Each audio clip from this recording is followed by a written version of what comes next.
Hello, welcome to Popalong RC, the RC car channel dedicated to RC car racing, and we're all about getting you guys into racing. Isn't that right, boss? That's absolutely right. You know, this thing here, the LMGT3, yeah, stupid name. It is a stupid name. They need to change that. It confuses me because you've got LMP and you've got GT12. Why can't they just call it...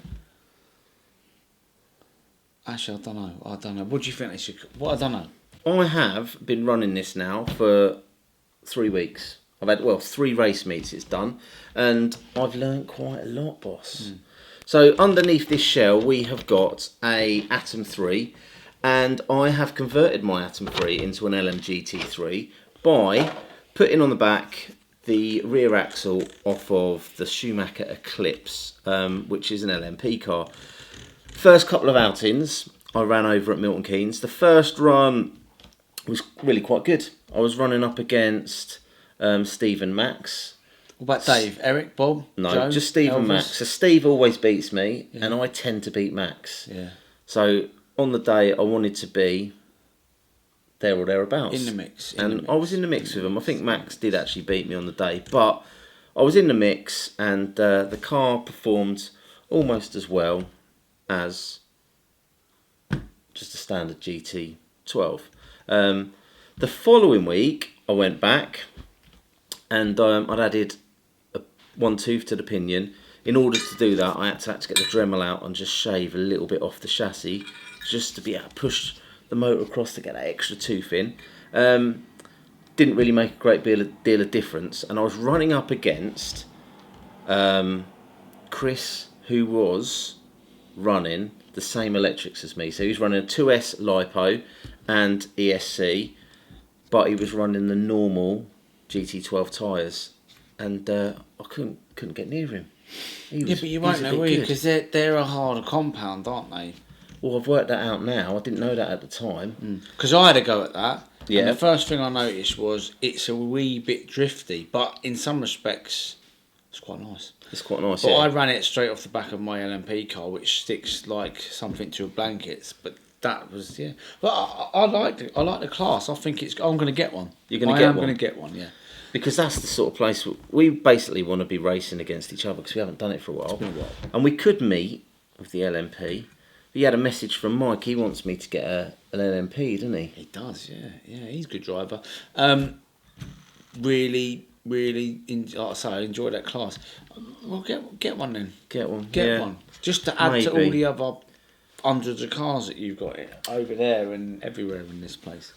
I'm glad you mentioned that you had a go, because actually before you ran it, I did make another change. Let's have a quick look at what I needed to do. My nice little set here, which is kind of handy. I just chucked this in the box with my GT12, so I know I've got all the tools that I need. So what I need to do is simply take this wheel off, and what that'll do is will give me access to the spur gear, and then we can change the spur, and it might be that I actually need to change the pinion as well right now, but I'll probably leave the same pinion on and just change the spur gear, because we're going from a 66 down to a 60, so that is going to be a considerable difference. So therefore I don't want to do too much in one go. So what I need to do, undo these 3 screws, and the new spur gear should just pop straight on. So as I say, that comes out, and then we just need to put the 3 screws out of there into the new spur gear. So let me just pull this out the bag, and I'll show you the difference in size. So as you can see, it comfortably fits inside, so it's going to allow quite a bit more space in order to put larger pinions on. So let's get this bolted in place. So what I do like is the fact it's got 60 written on the side in nice big letters. Makes it much easier to identify what spur you've got on there, because as I say, this one, I didn't realise it was a 66 and I can't see a number printed on it, so you have to sit there and count all the teeth. Doesn't appear to have a number on it. I will mark that up as a 66 so that I don't forget in case I need it in the future. So as you can see, the motor is now not touching, so we just need to push that across and make sure it's meshed up properly.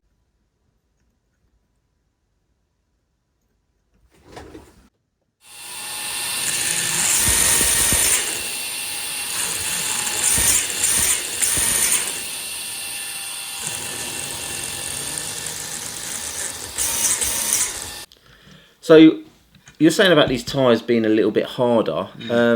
They have done, right, 5 rounds of 5 minutes times 2, so that's 50 minutes.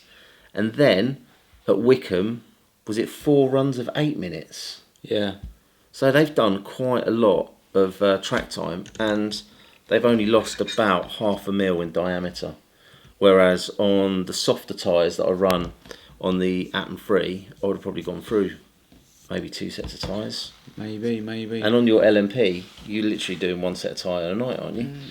Nah, not really. I used to take 3 or 4 sets and just alternate them, but of late, I'm just taking 2. I haven't bought tyres for a very long time, so. But then again, I'm not doing nationals and things like that. Club racing, it don't really matter, does it? No. I don't intend on doing any big race meetings with the LMP car. Number 1, I don't think I'm good enough, and number 2, it's a tyre game, innit? I don't want to spend all my money on tyres. So. But this control tyre does dismiss that whole tyre game problem because look, it'd be level playing field and all that. Yeah.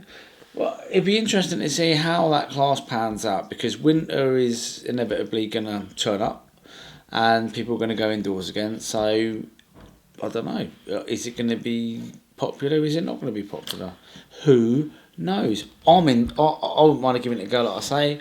What do you guys think? Well, the thing is, you're right, going to be interested in? there is an argument that this class was created in order to get the people running the minis to step up. But the people running the minis were quicker than this at the other week, weren't they? Yeah. So I think there was 15, maybe 16 minis there, and I would have ended up about 5th, I think. So the minis were actually going around quicker than this. Again, I think a lot of that is down to the tyres. They are running softer compounds, so they're a little bit more agile. But yeah. Don't know. Time will tell. Time will tell. But I'll make sure I get one, and then I'll come racing with you, and we'll have a. Sounds like a plan. The bottom line is, I'm enjoying it. I am enjoying it. And there you go. That's all that counts, isn't it? It is. It is a pleasure to drive. It's quite easy to drive. I just need other people to race against, because that's the issue when they bring out these new classes. Is if you're the first person to jump on the bandwagon, as it were, you're kind of on your own, and I am very much on my own with this. I've not raced against another like-for-like car yet. So watch this space. It is a journey that I'm going to continue to do because, I'm having fun. And hopefully some of you guys will give it a go. Apparently up north there's a few people giving it a go.